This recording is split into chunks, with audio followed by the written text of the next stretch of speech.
Perbendaharaan organisasi publik. Menurut Kamus Besar Bahasa Indonesia, perbendaharaan diartikan sebagai tempat menyimpan harta keuangan dan sebagainya. Perbendaharaan memiliki tanggung jawab untuk menentukan strategi dan kebijakan keuangan, mengawasi investasi organisasi, mengatur pendanaan yang tepat dan sesuai, mengelola risiko keuangan dalam organisasi.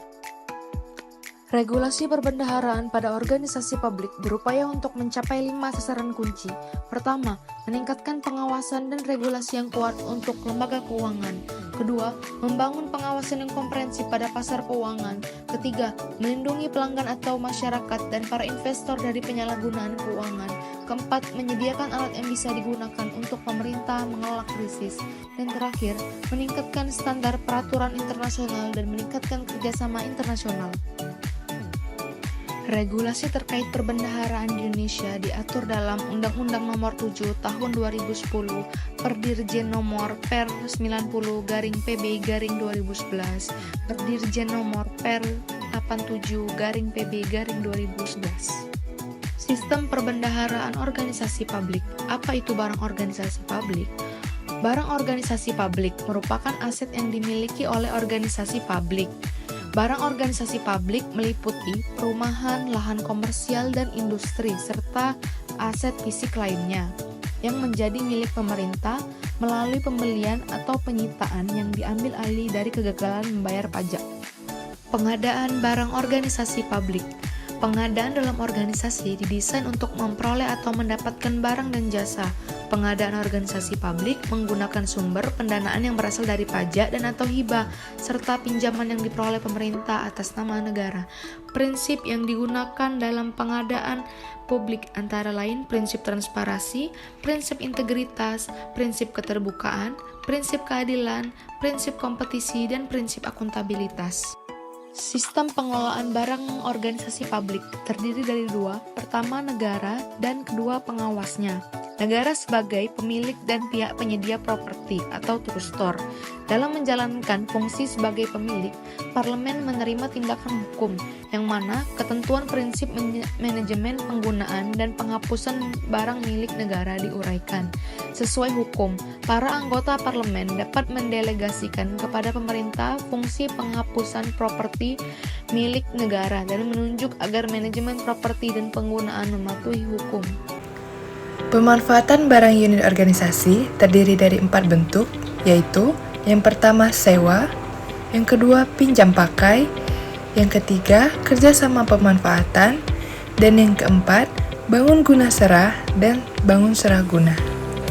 Kas organisasi publik didefinisikan sebagai tempat di mana uang negara disimpan yang ditentukan oleh Menteri Keuangan selaku bendahara umum negara untuk menampung semua penerimaan dan membayar semua pengeluaran negara. Selanjutnya, bendahara kas organisasi publik adalah setiap orang yang diberi tugas menerima, menyimpan, membayar, dan atau menyerahkan uang atau surat berharga serta barang-barang organisasi. Jenis rekening kas organisasi publik terdiri dari rekening untuk pengecekan operasional, rekening untuk pengecekan pembayaran gaji, rekening penjualan, rekening kas kecil, dan rekening sweep. Aset hasil kegiatan ekonomi adalah perusahaan milik negara atau BUMN. BUMN adalah badan hukum yang melakukan kegiatan komersial atas nama kepemilikan pemerintah. Selanjutnya, pedoman internasional terkait tata kelola perusahaan negara yang diterbitkan oleh OECD atau Organization for Economic Cooperation and Development. Yang pertama, memastikan hukum dan kerangka regulasi yang efektif bagi badan usaha milik negara. Yang kedua, negara bertindak sebagai pemilik atau owner.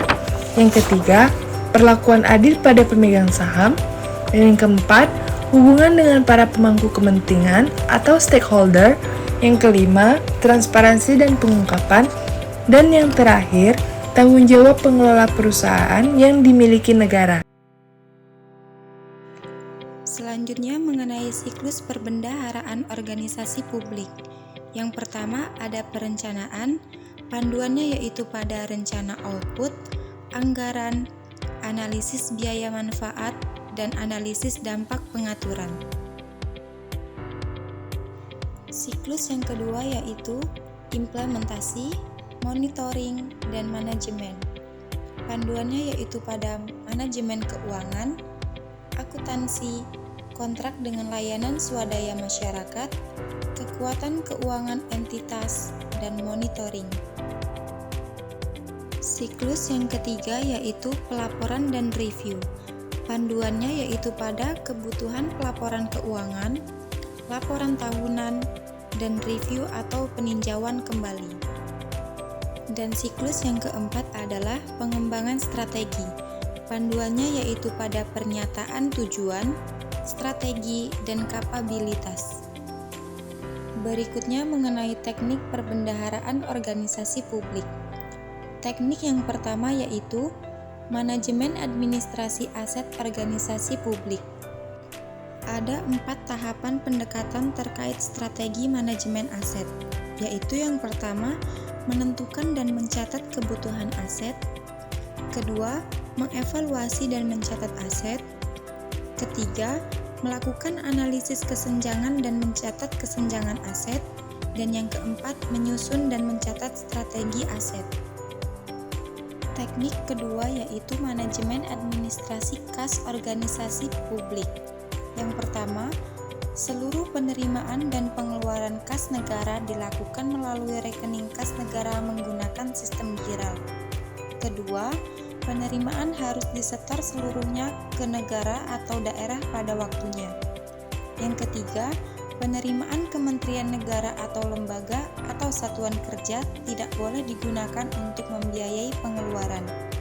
Dan yang keempat, penerimaan berupa komisi, potongan, maupun bentuk lain sebagai akibat dari penjualan atau pengadaan barang oleh anggota negara adalah hak negara, sehingga harus disetor seluruhnya ke kas negara atau daerah. Teknik yang ketiga yaitu manajemen administrasi kepemilikan atau ekuitas organisasi publik. Yang pertama, memiliki struktur kepemilikan. Kedua, sebagai aset yang dimiliki negara, perusahaan milik negara melaksanakan kewajiban layanan umum. Dan yang ketiga, kegiatan usahanya dilakukan sejak perusahaan tersebut didirikan, yang mana aktivitasnya dapat diprivatisasi. Terima kasih sudah menonton video kami dari awal hingga akhir. Semoga video ini bermanfaat untuk kalian semua. Sekian dari kami, see you.